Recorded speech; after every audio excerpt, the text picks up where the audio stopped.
आएगा वो उनकी समस्या का समाधान करेगा। भाइयों, राष्ट्रीय लोकतांत्रिक पार्टी का गठन जिन मुद्दों को लेके हुआ, कल मुझे मीडिया वाले पूछ रहे थे कि पहले कौन कौन सी पार्टियां बनी। मैंने कहा राजस्थान के अंदर तो एक ही को खड़ा करने वाले, खून पसीने से इस पौधे को सींच के वृक्ष बनाने वाले आप हो। अगर किसान और जवान का कोई दल है वो राष्ट्रीय लोकतांत्रिक पार्टी है, जो देश की सबसे नई पार्टी है। अगर देश की सबसे नई पार्टी की बात चलती है तो गूगल पे सर्च करोगे तो आपको आरएलपी पार्टी दिखाई देगी। और भाइयों, आरएलपी का यह भी इतिहास है कि देश की सबसे बड़ी नई पार्टी का सांसद लोकसभा के अंदर जाता है और जब देश के किसान को तकलीफ के अंदर देखता है, पंजाब से किसानों का आंदोलन चलता है, हरियाणा के किसान के बेटे उन भाइयों की मदद करते हैं, उत्तर प्रदेश का किसान जब सड़क पे आता है, दिल्ली का किसान सड़क पे आता है, तब ये आवाज आती है कि काश कोई राजस्थान से आए और उस NH8 को जाम करे। वो तमाम किसान नेता हनुमान बेनीवाल से बात करते हैं, अगर वो चाहता तो मंत्री बन सकता था। उसकी पार्टी देश की नई पार्टी है, वो चाहता तो सत्ता का सुख भोग सकता था मोदी अमित शाह के साथ, लेकिन वो कहता है कि मेरे भाई सड़कों पे हैं, मैं मेरे भाइयों की तकलीफ नहीं देख सकता। मोदी की सत्ता छोड़ के सड़क पे अगर 70 दिन कोई संघर्ष करता है वो नागौर का सांसद है, जिसने राजस्थान का मान और सम्मान पूरे देश के अंदर बढ़ाया। भाइयों, अग्निपथ, मेरे पे लोग ये भी आरोप लगाते हैं कि हनुमान जी के साथ तो नौजवान है, सिर्फ युवा लड़कों की फौज है। युवा ही परिवर्तन करते हैं। हर क्रांति के नायक नौजवान थे। तात्या टोपे, मंगल पांडे से लेके भगत सिंह तक जो क्रांति के हीरो थे वो नौजवान थे। उनकी उम्र बहुत कम थी। नौजवानों ने जब जब चाहा देश के अंदर परिवर्तन किया। नौजवानों ने जब जब चाहा प्रदेशों में परिवर्तन किए। आसाम के अंदर एक बार नौजवानों ने बहुत बड़ा आंदोलन किया और मुख्यमंत्री से लगा के सारे मंत्री और विधायक उस पार्टी के बने। नौजवानों की एक पार्टी आसाम के अंदर बनी थी। भाइयों, मैं विश्वास दिलाता हूं कि आज आप उस मोड़ पे खड़े हो जहां सत्ता आपका इंतजार कर रही है। ये बहुत बड़ा राजस्थान है। डूंगरपुर के अंदर बैठे आदमी को पता नहीं कि गंगानगर में क्या हो रहा है। धौलपुर चंबल के बीड़ के अंदर बैठे उस किसान को पता नहीं कि जैसलमेर बाड़मेर के अंदर क्या हो रहा है। मैंने पूरे राजस्थान के अंदर संघर्ष प्रयास किया और पिछले 20-25 साल के अंदर रेतीले धोरों से लेके चंबल के बीड़, डूंगरपुर के आदिवासी अंचलों से लेके गंगानगर हनुमानगढ़ तक पानी की मांग करे किसानों के साथ हर आंदोलन मोर्चे पे खड़ा रहा। चाहे राजस्थान की विधानसभा के अंदर रहा, हमेशा किसान जवान के लिए। मुझे रोज आप देखते थे, एक व्यक्ति लड़ता था, वो वसुंधरा से लड़ रहा था, वो गहलोत से लड़ रहा था, वो किसान विरोधी सामंती ताकतों से लड़ रहा था, वो अपराधियों से लड़ रहा था। सत्ता को ठोकर मार के, मंत्री पद को ठोकर मार के, संतरी बन के अगर 20 साल किसी ने सेवा की, वो नागौर के सांसद ने सेवा की। और दिल्ली जाने के बाद जब किसान की बात आई और सेना को ठेके पे दिया, तब देश का एकमात्र सांसद जिसके मन में पीड़ा थी, मैं उस कौम से आता हूं जिस कौम का इतिहास बहुत बड़ा है, जिस कौम ने इतिहास लिखा, जिस कौम के इतिहास जिस कौम के संघर्षों से अटा पड़ा है, अफगानिस्तान से लेके गंगा के तट तक जिस कौम का बोलबाला था। अगर हमारे भाइयों को आप सेना में जाने से रोकोगे, मोदी जी, मैं इसका विरोध करूंगा। लोकसभा के अंदर सेना को ठेके का अगर विरोध किसी ने किया तो झंडे के साथ राष्ट्रीय लोकतांत्रिक पार्टी के सांसद ने किया। और जोधपुर में 2 लाख जवानों की रैली करके ये संदेश दिया, प्रधानमंत्री जी, पहले भी 3 कृषि बिल आपने वापस लिए थे, वापस आपको अग्निपथ लेना होगा। ये नौजवानों की हुंकार है, ये नौजवानों की ललकार है। मैं विश्वास दिलाता हूं इसके बाद अग्निपथ को लेके भी बड़ा आंदोलन हम राजस्थान में करेंगे। हरियाणा, यूपी, दिल्ली को मिला के फिर दिल्ली की ओर कूच करेंगे। फिर अग्निपथ को सरकार को वापस लेना पड़ेगा। अभी दिल्ली का पहलवान, दिल्ली की हमारी किसान की बेटियां जब जंतर मंतर के अंदर बैठी अपने लिए न्याय की गुहार लगा रही थी, उत्तर प्रदेश के बाहुबली सांसद जो भारतीय जनता पार्टी को कितना डोनेट करते होंगे, मुझे लगता है कि बहुत बड़ा व्यक्ति होगा, इसलिए पूरी बीजेपी झुक गई उसके सामने। लेकिन अगर देश का कोई सांसद सबसे पहले जंतर मंत्र के धरने पे पहलवानों के बीच जाता है, वो नागौर का सांसद है जो जाके उन बेटियों के सम्मान की लड़ाई लड़ता है। उसके बाद लोकसभा का नया भवन बनता है। लोकसभा के नए भवन के उद्घाटन पे कांग्रेस अपनी राजनीतिक रोटियां सेकती है। कांग्रेस पार्टी कहती है कि हम बहिष्कार करेंगे, उनका मुद्दा दूसरा होता है। बीजेपी अंदर जाने की बात करती है। एनडीए यूपीए में देश बन जाता है, उन पहलवान बेटियों को भुला दिया जाता है। तब इस देश के किसान का एक बेटा हनुमान बेनीवाल ये कहता है कि पहलवान बेटियों को न्याय नहीं मिला, मैं नए लोकसभा भवन के अंदर नहीं जाऊंगा। ये अगर किसी ने त्याग समर्पण किया, आपके भाई ने किया, और पहलवानों पर लाठीचार्ज होती है, पहलवानों को गिरफ्तार किया जाता है। अगर बजरंग को थाने से छुड़ा के कोई लाता है, वो नागौर का सांसद है, वो मयूर विहार थाने के अंदर जाके अपने भाई को छुड़ा के और बिना मुकदमे वापस लेके आता है। भाइयों, ये छोटी सी कहानी मैंने दिल्ली की आपको बताई। आज राजस्थान के अंदर जो हालात है वो आपसे छिपे नहीं, देश के अंदर जो हालात है वो आपसे छिपे नहीं। मैं यहाँ इस कार्यक्रम की सफलता के लिए मैं धन्यवाद दूंगा हमारे छोटे भाई दानाराम जी, गिटाला, डॉक्टर विवेक माचरा, इन लोगों ने बहुत संघर्ष किया डूंगरगढ़ के अंदर। भाई विजयपाल जो 2-3 दिन जब वहां बैठे थे मोर्चरी के अंदर, रेजीराम जी, सिजीराम जी गोदारा, तुलसीराम जी गोदारा, लक्ष्मण जी खिलरी सरपंच साहब, प्रभु जी गोदारा सरपंच साहब, रामूराम जी फुक्कर, शेर सिंह जी भाटी, सुनील बिश्नोई, सुखदेव बिश्नू, जावेद कामखानी, तुलसीराम डूडी, सोहनलाल लुहार, श्रवण जी सारस्वत, देवीलाल जी पूर्व सरपंच, धनाराम जी फौजी, चेनाराम जी तरड़, धनाराम जी, और हमारे पत्रकार भाई विशाल जो यहाँ इस कार्यक्रम की वो कर रहे थे, कालूराम जी गोदारा पंचायत सदस्य, ओम प्रकाश जी उप सरपंच, चेनाराम जी मेरिया सरपंच, ओम प्रकाश जी स्वामी, जयप्रकाश बांगड़वा, खाजूवाला, रेवती नायक ये जिलाध्यक्ष, और महेंद्र सारण सरपंच सहित तमाम हमारी पार्टी के राष्ट्रीय महासचिव भाई मनीष चौधरी, और खींवसर के विधायक छोटे भाई नारायण बेनीवाल, पार्टी के प्रदेश अध्यक्ष और भोपालगढ़ विधायक पुखराज जी गर्ग, जितने हमारे प्रधान बैठे हुए हैं, ये लालचंद जी मुंड अभी ताजा चुनाव लड़े सरदार शहर के अंदर, जिन्होंने भारतीय जनता पार्टी और कांग्रेस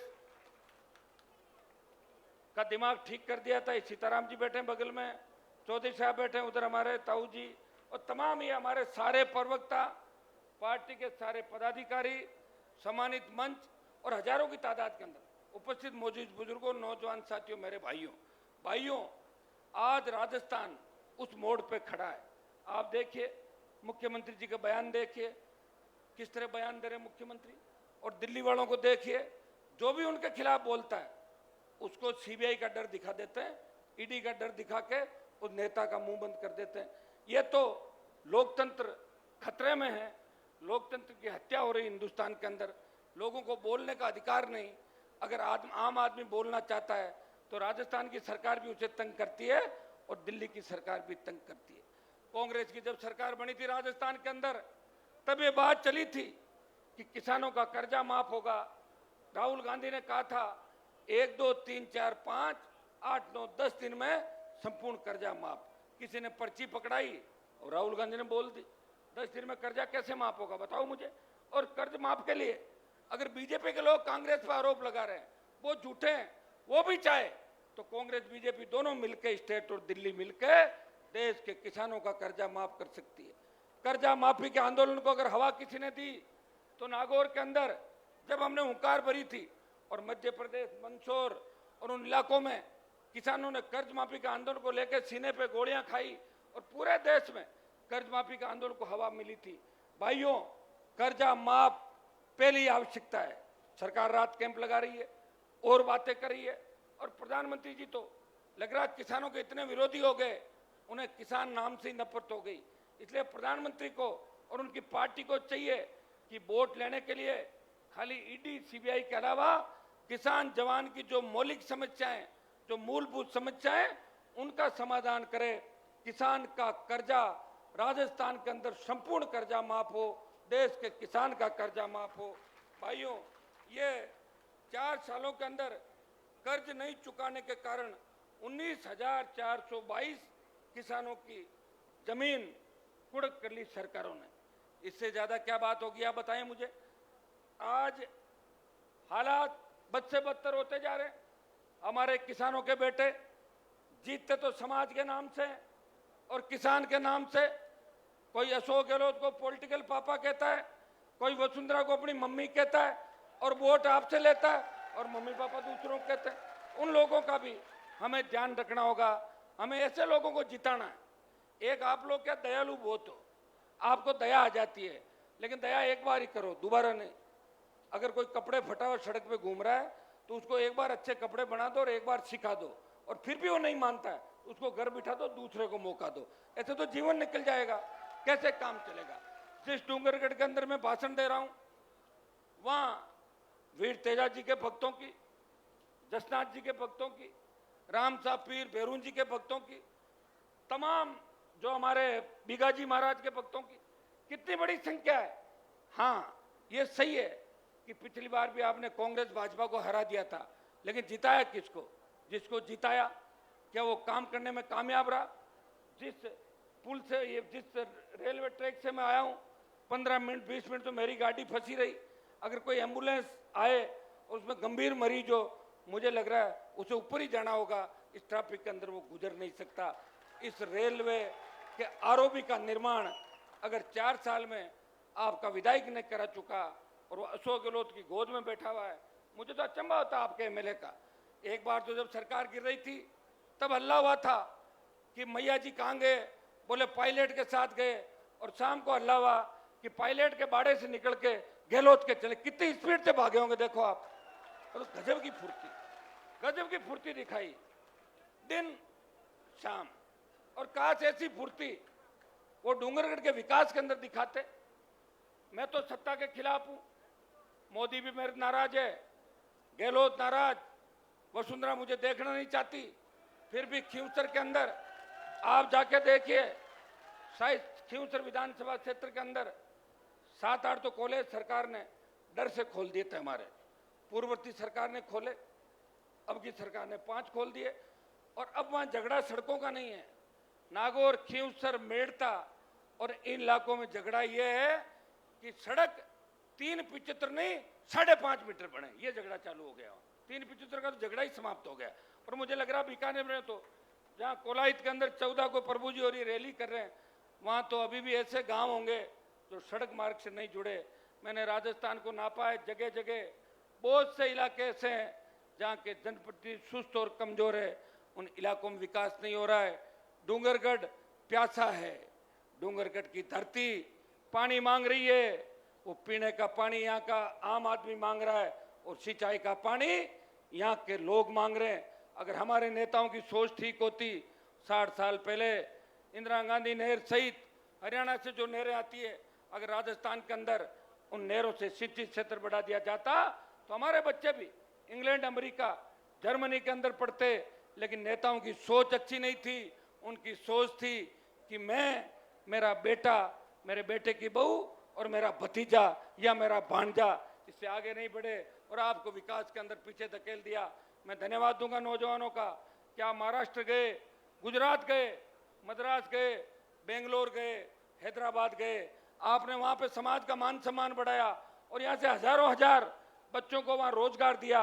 और उसी के परिणाम है कि आज हमारा समाज, शेड्यूल कास्ट के हमारे भाई, ओबीसी के दूसरे भाई धीरे धीरे आगे बढ़ रहे हैं। अगर हमारे नेताओं की सोच ठीक होती तो हम 50 साल पहले आगे चले जाते।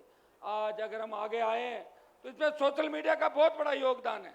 दुरुपयोग भी है, चीज का अगर उपयोग होगा दुरुपयोग भी होगा। गलत तरीके से सोचें तो कोई सही बात सोचता है उसका उपयोग है, और गलत बात चाकू है, सब्जी काटने काम आता है और किसी को मौत के घाट भी उतार देता, उतारता नहीं उतारता। तो सही सोचें। अगर सही सोच के साथ अपन चलें तो जो क्रांति आई इस देश के अंदर वो पिछले 8-10 साल के अंदर ही आई है, जब मोबाइल नेटवर्क आया 15 साल में, सोशल मीडिया आया, इंस्टा और आपके दूसरे ट्विटर आया, इससे आप एक दूसरे को जानने लगे। आज हनुमान बेनीवाल डूंगरगढ़ के अंदर सभा को संबोधित कर रहा है, पूरा देश देख रहा है, पूरा विश्व देख रहा है। इस क्रांति जो आई है ये बहुत कम समय के अंदर आई है। मैं भाइयों एक बात आपको और कहना चाहूंगा, विशेषकर नौजवानों को, कि नशे की प्रवृत्ति से राजस्थान और देश का नौजवान खात्मे के कगार पे। सबसे ज्यादा भोले भाले हमारे किसान के बेटे, वो किसी के झांसे में आ जाते हैं। अफीम की उंगली चटा दी किसी ने, 2 बार उंगली चटाई, क्या मजा आ गया, तीसरी बार में अफीम का आदी हो जाएगा।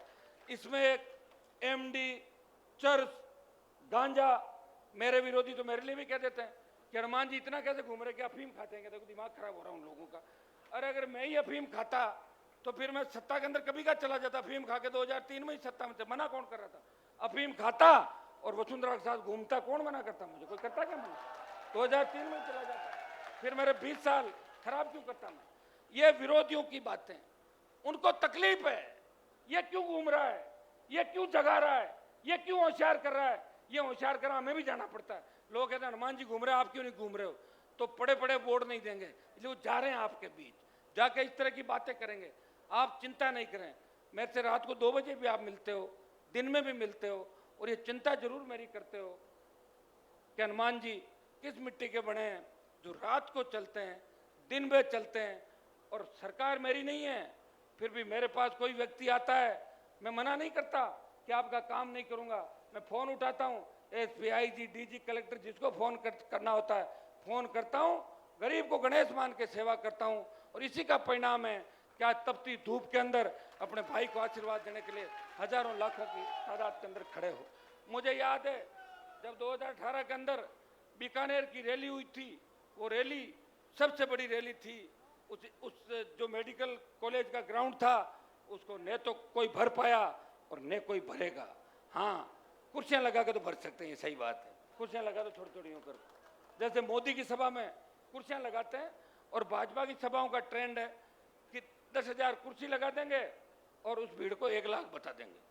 हम कुर्सियां नहीं लगाते, कुर्सियां लगाई ना 150 आप मेन लोगों के बैठने के लिए, बाकी सारे लोग बैठते हैं हमारे। इस गर्मी के अंदर देखो तापमान कितना है, फेट सड़क तक हजारों लोग इधर उधर होंगे। और सबसे बड़ी बात, अपने साधनों से आए, हमने एक भी साधन नहीं लगाया।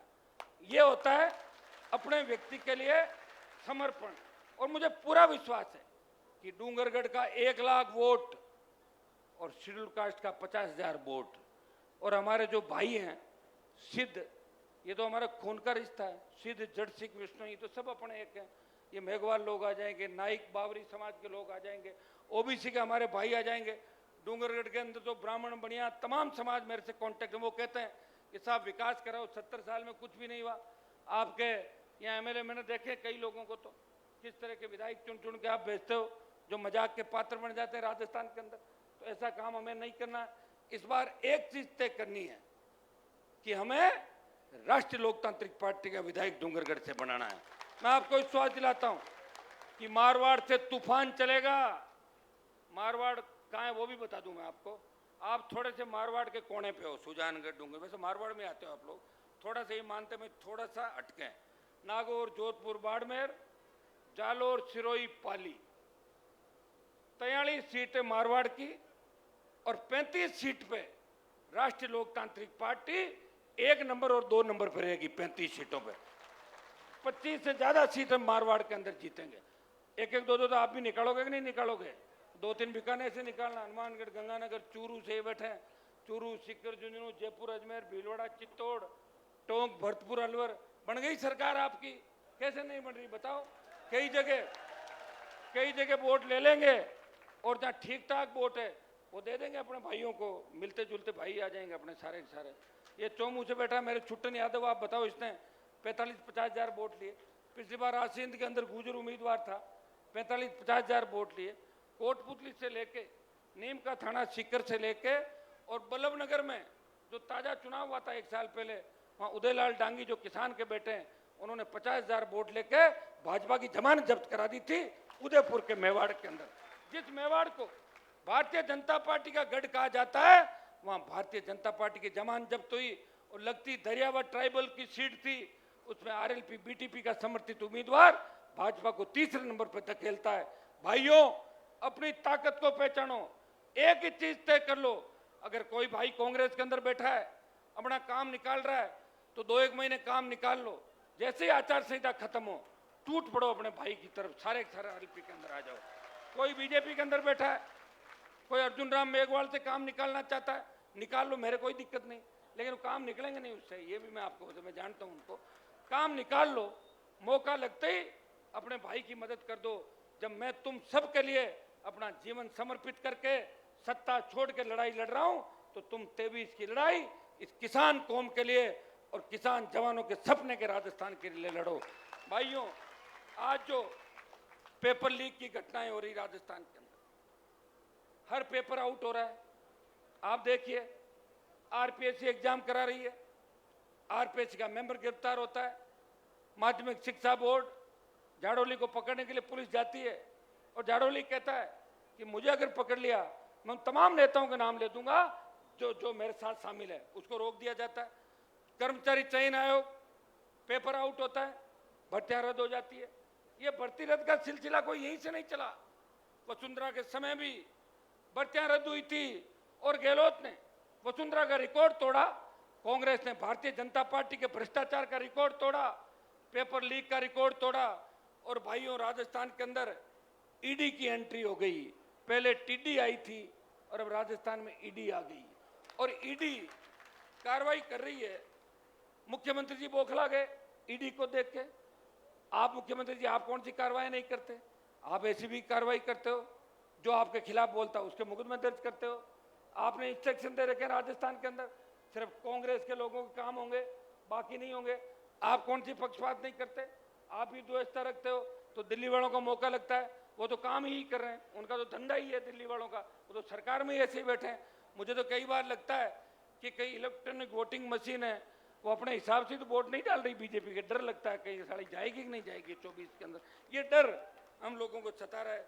भाइयों, ईडी यहाँ पे आई है, ईडी को लेके आरएलपी ने मामला उठाया था और पेपर लीक को लेके लोकसभा के अंदर भी मामला उठा, रीट का एक एग्जाम रद्द हुआ और सिविल लाइन पे हजारों की तादाद के अंदर आप लोग गए थे। हमने ईडी और सीबीआई जांच की मांग की थी, गहलोत ने एक भी जांच सीबीआई को नहीं दी आज तक। अगर एक जांच भी सीबीआई को दे देते तो हम मान लेते कि गहलोत जी आपकी मंशा साफ है, आप सीबीआई को दे नहीं रहे हो। राज्यपाल जिसको दिल्ली नियुक्त करती है, ये ईडी पहले ही आ जाती, कौन रोक रहा था? लेकिन इनको भी चुनाव के साल में ईडी को भेजना है, भेज के सौदेबाजी करेंगे। तुम हमारे लोगों की रखवाली करना स्टेट के अंदर, हम तुम्हारे लोगों की रखवाली करेंगे और फिर मिलजुल के खा लेंगे दोनों। अशोक गहलोत ने कहा कि जब मेरी सरकार गिर रही थी तो वसुंधरा ने मेरी सरकार बचाई, कहा था कि नहीं कहा था? और ये मैंने कब कहा था? 2009 में कहा था कि गहलोत वसुंधरा मिले हुए, इसलिए हनुमान बेनीवाल अलग चलेगा राजस्थान के अंदर। और 15 साल से उसी लड़ाई को आगे लेके चल रहा हूं। मैं मांग करता हूं कि ईडी खाली नोटिस देके अपना टाइम पास नहीं करे, लोगों का टाइम खराब नहीं करे।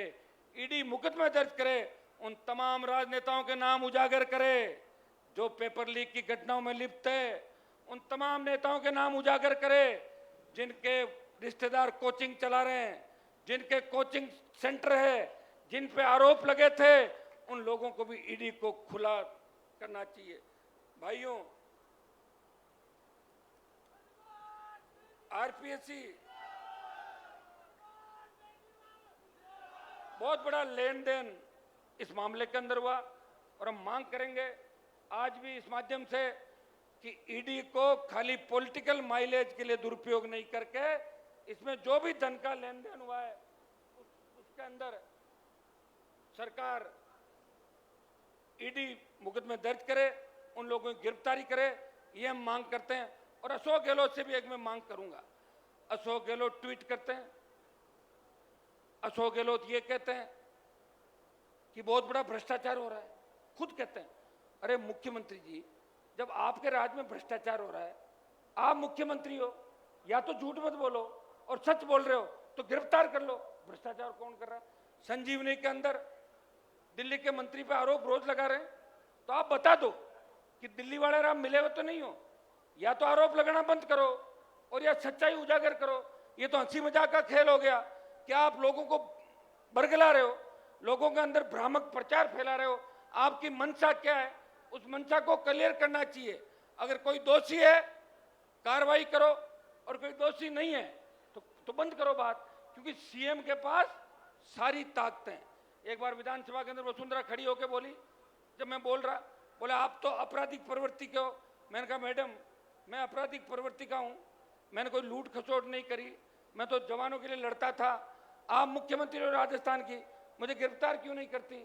मुझे गिरफ्तार करो, और अगर आपसे मैं नहीं होता हूं तो आप इधर मेरी कुर्सी पे आओ, सीएम वाली पे मुझे भेजो, यही पकड़ता हूं आपको इसी समय, तो कर रहा मुझे गिरफ्तार। तो बातें कहने से अलग होता है कि आप तो आपराधिक प्रवृत्ति को, खुद की प्रवृत्ति का पता ही नहीं, कि जिसके साथ फेरे लिए उसका आज तक पता नहीं वो कहां धक्के खा रहा बेचारा। वो हमारा जाटों का राजा धौलपुर वाला महाराज, वो धौलपुर छोड़ के कभी का चला गया। बताइए आप किस तरह राजस्थान को लूटा आपने।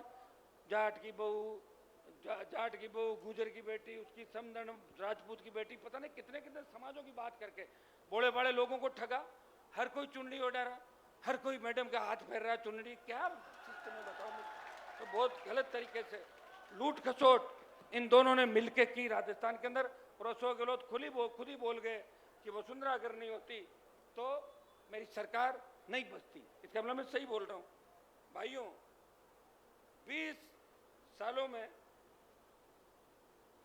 शायद जितने भी आरपीएससी के चेयरमैन बने और सदस्य बने, मैं कहता हूं इन्होंने अपने 100 रिश्तेदारों को आरएस टॉप करा रहे हैं, आरजेएस करा रहे हैं।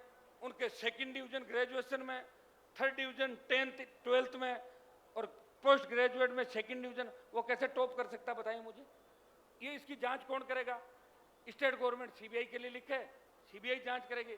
स्टेट लिख नहीं रहा है, दिल्ली वालों को मतलब नहीं, वो दूसरे कामों में लगे हुए हैं। ये आरोप, जब कोरोना आया था 19 में, कोरोना आया तो मैंने मोदी का भाषण सुना। हम चुन के गए थे नए नए, तो मोदी ने कहा कि कोविड आ गया, आपको चिंता करने की जरूरत नहीं, भारत में कोविड नहीं फैलेगा। हमने सोचा भाई मोदी जी कोई बात हुई होगी किसी डॉक्टर से या कोई सीनियर आदमी से, वैज्ञानिक से, कोविड नहीं फैलेगा। और जैसे ही कोविड फैला, मुंह बांध के सारे भाग गए, और कितने लोग खत्म हुए। और सेकंड जब लहर आई, ऑक्सीजन के अभाव के अंदर लोगों ने दम तोड़ा था, न रेमडेसिविर था, न वेंटिलेटर। और आईसीयू वार्ड के अंदर भर्ती कराने के लिए, गैस सिलेंडर के लिए किस तरह के सिफारिश हम लोगों को करनी पड़ी आपको पता। हम तो खुद मौत के मुंह के अंदर गए थे। कितने नेता चले गए, कितने अधिकारी चले गए, ये पुलिस फोर्स के जवान खड़े हैं। ये तो अच्छा रहा कि इनका वैक्सीनेशन हो गया 2nd लहर से पहले। अगर वैक्सीनेशन नहीं होता तो बहुत बड़ी तबाही इस देश के अंदर मच जाती। फिर भी भाइयों, इस देश में 50 लाख मौतें हुई कोरोना से। कितनी? 50 लाख मौतें हुई। जब लंपी आई, क्या हो गया बताओ मुझे। मैंने बोला लोकसभा के अंदर, तो हमारे एमपी बीजेपी वाले हंस रहे थे कि यार कहां लंपी आई, क्यों ऐसे ही भ्रामक प्रचार कर रहे हो। और लंपी से गाय ने दम तोड़ दिया। गांव के अंदर हाहाकार मच गया। गांव के अंदर इतनी 200, 300, 400 वो माता काल कलवित हो गई। और कई जगह स्थिति ऐसे हो गई कि वहां हवा के अंदर प्रदूषण फैल गया। कई जगह प्रशासन को जेसीबी ले जाके वहां खड्डे खोद के और उनका वो करना पड़ा, उनको जमीन के अंदर गाड़ना पड़ा। ये स्थिति इस राजस्थान के अंदर हमने देखी है, आपने देखी है। जिम्मेदार कौन है इसका? उड़ीसा में 2019 में आई थी लंपी, बंगाल में, तब टीका ले आते इसका। अपना गौ माता की जय बोलते हो, गाय के नाम से वोट लेते हो, शर्म नहीं आती तुम लोगों को? भाइयों, ये महंगाई रात कैंप चला रहे गहलोत जी, इसमें खुद की ब्रांडिंग के अलावा क्या कर रहे हैं बताएं मुझे। कोई नेतृत्व बीजेपी का है नहीं। अगर गहलोत जी को राहत देनी है तो बजरी माफिया का ठेका निरस्त करें। बजरी की दरें जो 700 रुपए हैं वो 50 रुपए करें। 650 जो दर है उसको 50 रुपए करें। पेट्रोल डीजल हरियाणा, दिल्ली और पंजाब के अंदर हमसे 10-15 रुपए सस्ता है। राजस्थान के अंदर भी टैक्स कम करें, वेट कम करें, जिससे लोगों को राहत मिले। भारतीय जनता पार्टी 4.5 साल में कहीं विपक्षी भूमिका के अंदर नहीं रही।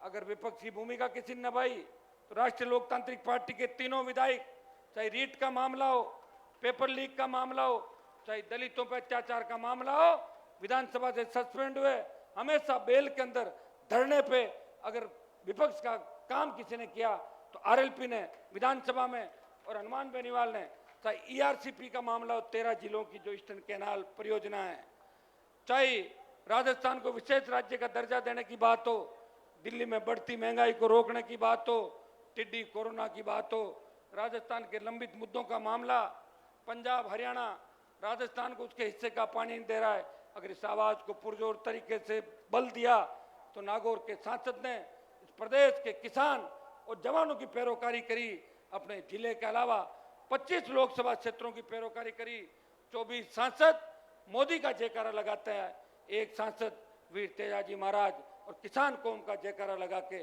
इस किसान कौम के तमाम मामलों की पैरोकारी हिंदुस्तान की सबसे बड़ी पंचायत के अंदर करता है। कई लोग मेरे पे जातिवाद का आरोप लगाते हैं, उनको पता नहीं हनुमान बेनीवाल ही वो सांसद है जिसने ये कहा था कि शेड्यूल कास्ट, शेड्यूल ट्राइब और ओबीसी का आरक्षण बढ़ना चाहिए जनसंख्या के हिसाब से लोकसभा के अंदर। मैं आज फिर मांग करता हूं कि ओबीसी एससी एसटी का आरक्षण भी जनसंख्या के हिसाब से बढ़ाना चाहिए। ट्राइबल के हमारे भाइयों को, शेड्यूल कास्ट के हमारे भाइयों को, ओबीसी के हमारे भाइयों को जब तक समाजों में बराबर का दर्जा नहीं मिलेगा, जब तक इनके अधिकारी नहीं होंगे, जब तक इनके मजबूत नेता नहीं होंगे, तब तक ये देश आगे नहीं बढ़ सकता। ऐसा कोई समाज नहीं जिसके पक्ष में मैंने लोकसभा के अंदर मामला नहीं उठाया। मैंने लोकसभा के अंदर ये भी बात कही थी कि मैं राजस्थान से आता हूं, लेकिन राजस्थान में जाट समाज, यादव समाज, गुर्जर समाज, मीणा समाज, मेघवाल और मुसलमान समाज से कोई हाईकोर्ट का जज नहीं है। और भाइयों, मेरे 2 बार आवाज उठाने के बाद एक मुस्लिम हाईकोर्ट के जज बने और एक मीणा समाज से भी हाईकोर्ट का जज आया है। ये बात उठाने का ताकत और कलेजा किसी का है, वो नागौर के सांसद का है, जो लोकसभा के अंदर आम आदमी, गरीब आदमी की बात करता है। लोग घर से तो बात करके जाते हैं, लेकिन लोकसभा के अंदर बोलने की हिम्मत किसी की नहीं होती। पार्टी लाइन से ऊपर उठ के लोग बोल नहीं पाते। भाइयों, ये हमारी जो भी एक में एसीबी का एंटी करप्शन ब्यूरो जो बना रखा है, ये सही बात है, उसका नाम है भ्रष्टाचार निरोधक ब्यूरो, मतलब भ्रष्टाचार रोकने का ब्यूरो।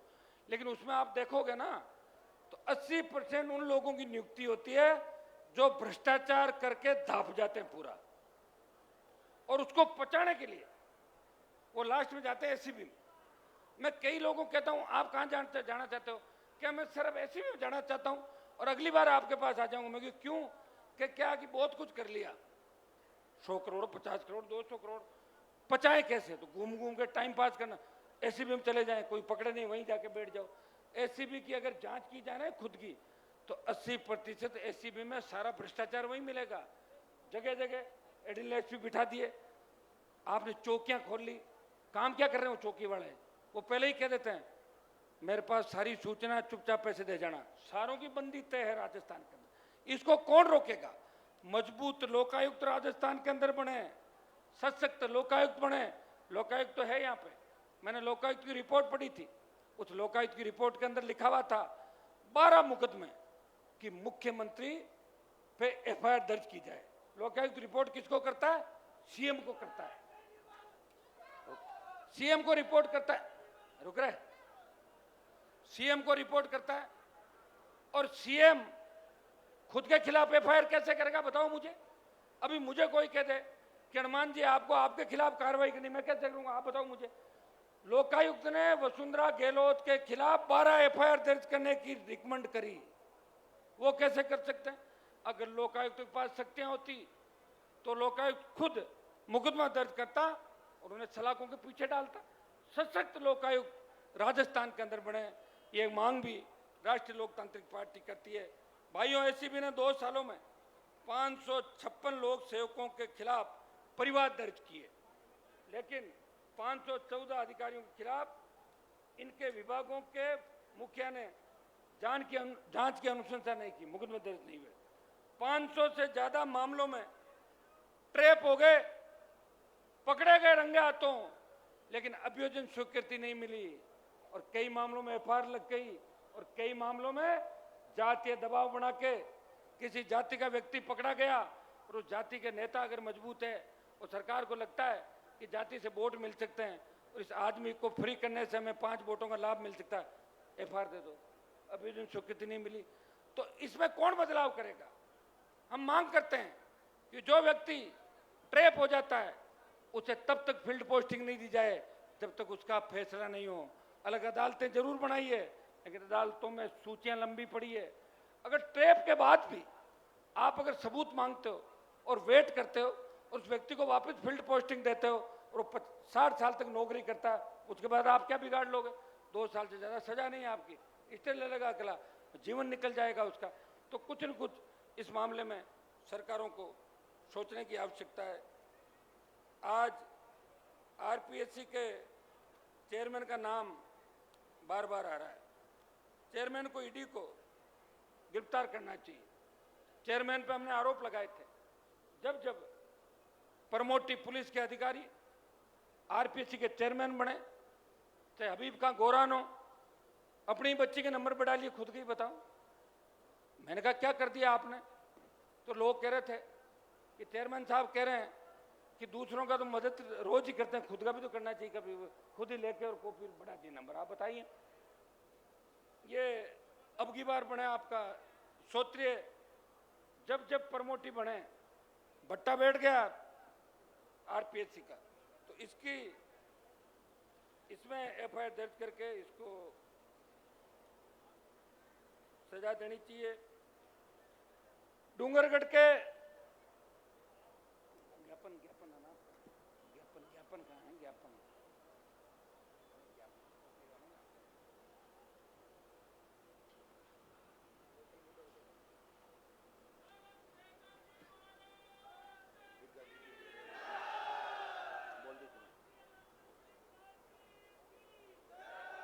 हमारी कुछ मांगे हैं जिनको लेके हम महापंचायत, हुंकार रैलियां, हल्ला बोल सरकार को जगाने का प्रयास कर रहे हैं। सोई हुई बीजेपी भी हमें देख के थोड़ा थोड़ा काम चालू कर रही है, वो भी जग रही है सरकारें, डर गई सरकारें आपसे, क्योंकि सबको पता है कि राजस्थान का रिजल्ट अगर ठीक नहीं आया तो आगे ये सेमीफाइनल है, फिर फाइनल में नहीं जीता जाएगा। और मैं आपको विश्वास दिलाता हूं, इस बार आप लोग मदद कर दो, आप अपनी ताकत दिखा दो, बदलाव हो जाएगा। किसान के बेटों पे फिर कभी गोली नहीं चलेगी, कोई गैंगस्टर किसी किसान के बेटे पे गोली नहीं चलाएगा। कर्जे के बोझ के तले किसी किसान को आत्महत्या नहीं करनी पड़ेगी, किसी बहन अबला की इज्जत नहीं लूटी जाएगी। हमारी बहन बेटियां रात को 12 बजे भी सड़कों पे ऐसे विचरण करेगी जैसे घर के आंगन के अंदर विचरण करती है। इतना विश्वास मैं आपको दिला सकता हूं। हमारे मुद्दे, स्टेट हाईवे को टोल फ्री किया जाए। पिछली जब महारैलियां थी उसमें स्टेट हाईवे टोल मुक्त किए थे, लेकिन इस सरकार ने वापस स्टेट हाईवे पर टोल चालू कर दिया। ये मांग करते हैं मुख्यमंत्री से, स्टेट हाईवे टोल मुक्त किए जाए। कृषि हेतु मुफ्त बिजली की बात हमने करी, लोकायुक्त की बात कर रहे हैं। फसल बीमा का क्लेम प्रीमियम ले लेते हैं, लेकिन बीमा कंपनियां मोटे स्तर पर रिश्वत देके सरकार को सेट कर लेती है और क्लेम नहीं मिलता। ये पूरा क्लेम पूरे राजस्थान के हर किसान को तय समय पे मिले। डूंगरगढ़ की जिम्मेदारी आप लोगों की है, आप तय कर लें। पूरा क्लेम किसानों को जो है वो डूंगरगढ़ के अंदर हम दिलाएंगे। ये जितने भी रिक्त पद पड़े हैं प्रदेश के अंदर, 4 लाख खाली पद पड़े हैं। नौकरी की घोषणा करिए, अशोक गहलोत करें 1 लाख लगा देंगे, वो 4 लाख खाली पद भरे जाएं। बेरोजगारी भत्ते की जो सरकार ने घोषणा करी, वो बेरोजगारी भत्ता प्रत्येक ग्रेजुएट को और पोस्ट ग्रेजुएट को बेरोजगारी भत्ता मिले।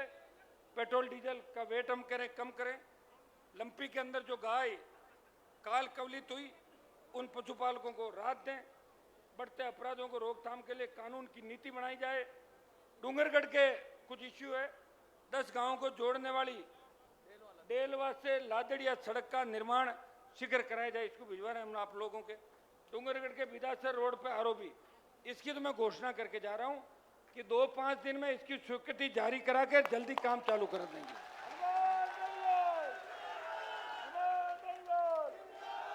इसमें बनने में थोड़ा समय लगेगा।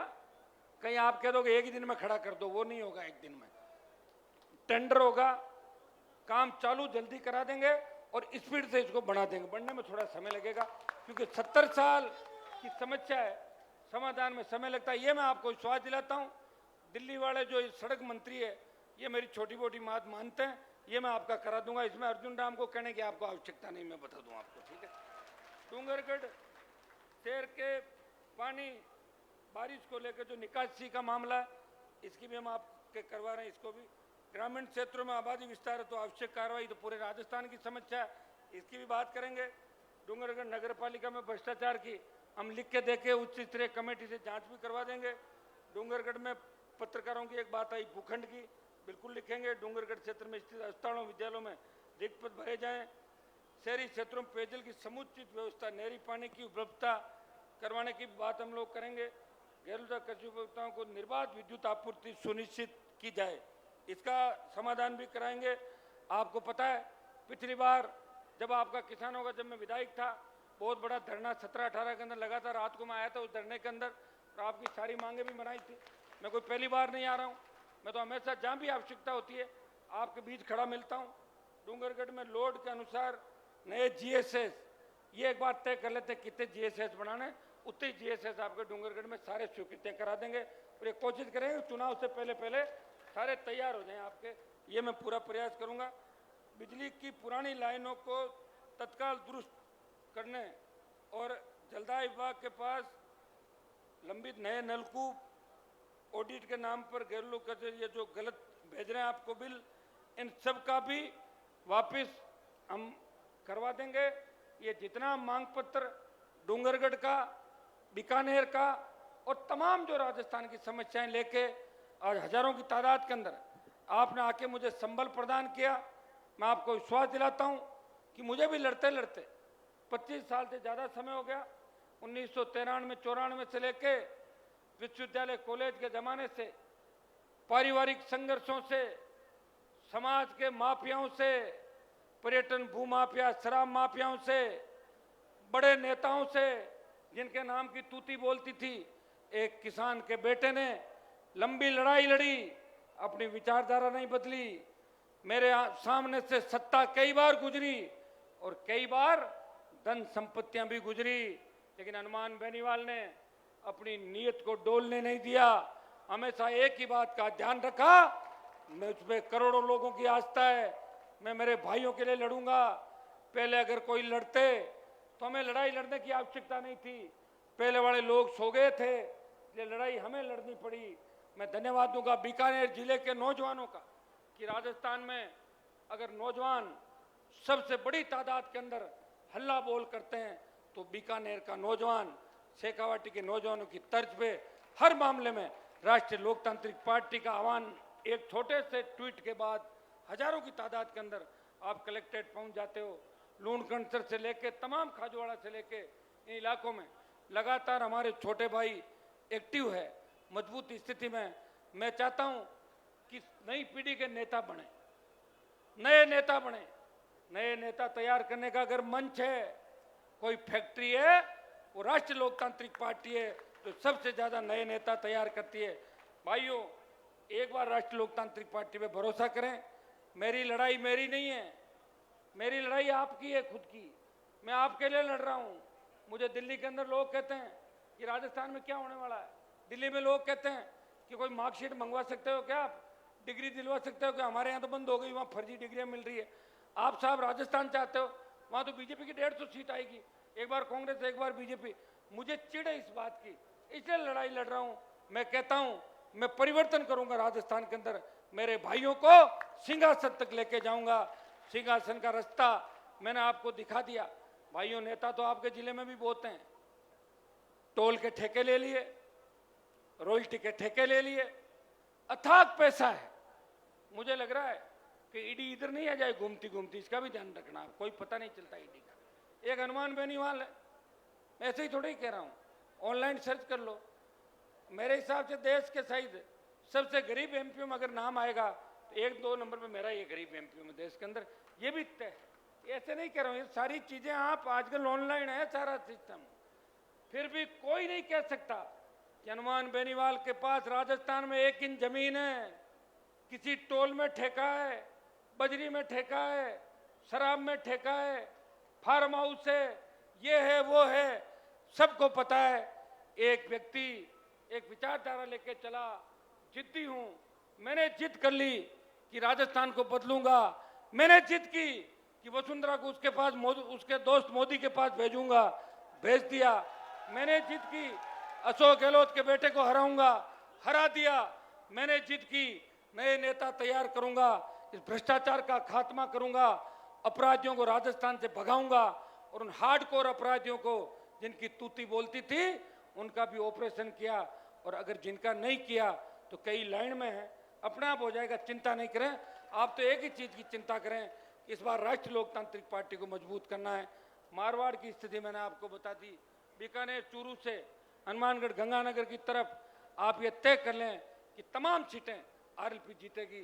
शेखावटी तैयार हैं और राजधानी के अंदर चले जाओगे और एक बार राज आ गया उसके बाद आराम से फुटबॉल खेलना। आपका मन हो जाए गोल जैसलमेर के किले की तरफ करना है, उधर किक मार देना। धौलपुर तो आपका ही है, महारानी तो आपकी है जाटों की, उधर किक मार देना, कौन मना कर रहा है आपको। भाइयों, सत्ता से ही सब कुछ है।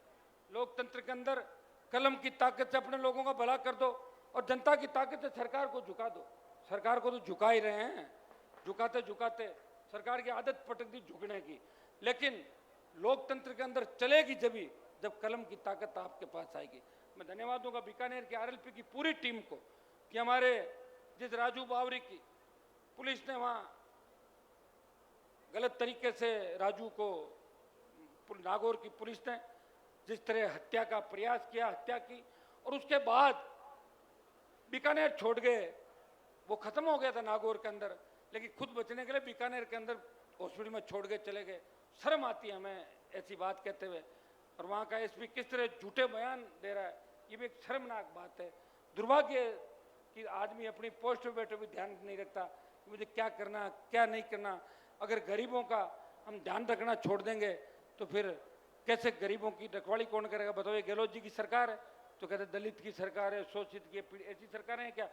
आरएलपी की टीम को धन्यवाद कि हमारी मेड़ता की एमएलए बैठी, सारी हमारी टीम, विजयपाल, दानजी, माचरा जी, सारी टीम यहाँ पे 200 ज्यादा नौजवान 2 दिन तक सरकार से लड़ते रहे और फिर जीत हुई। उन सबका इलाज हुआ जो जो दोषी थे।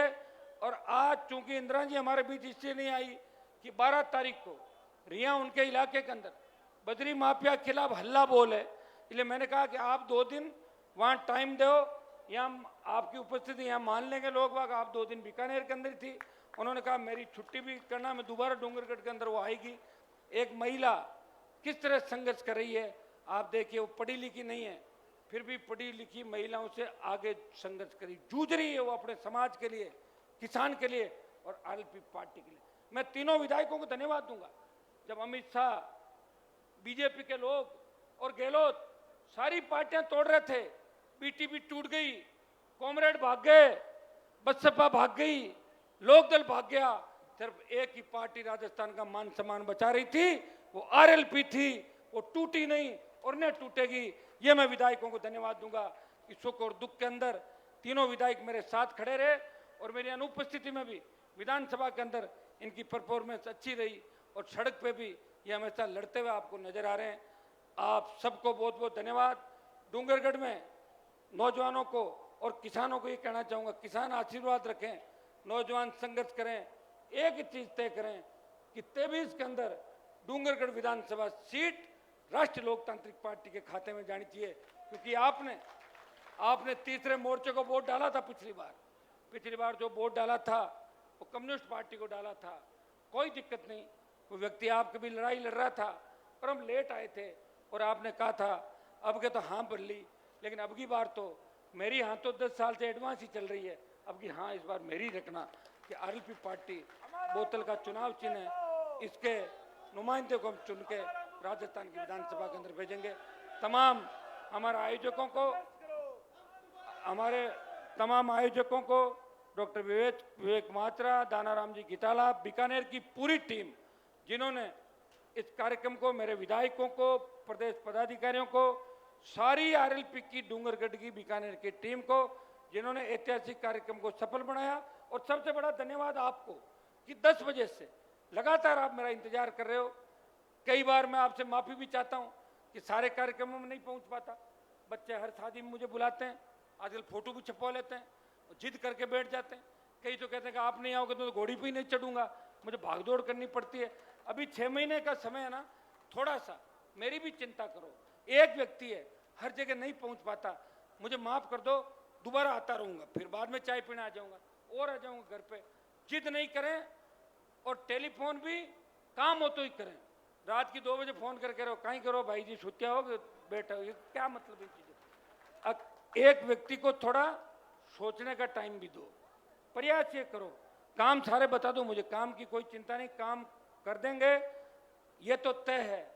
या तो राज आपका बनेगा और या आपके बिना नहीं बनेगा, ये भी तय है राजस्थान के अंदर। ये सरकार में आप रहोगे, इतना विश्वास मैं आपको दिलाता हूँ। बहुत बहुत आपको धन्यवाद। 5-7 मैं जयकारा आपसे लगा रहा हूँ, आप जय लगाएं। जय जवान, बोले तेजाजी महाराज की, बोले बिगाजी महाराज की, जसनाथ जी महाराज की, राम साहब पीर की, भैरू जी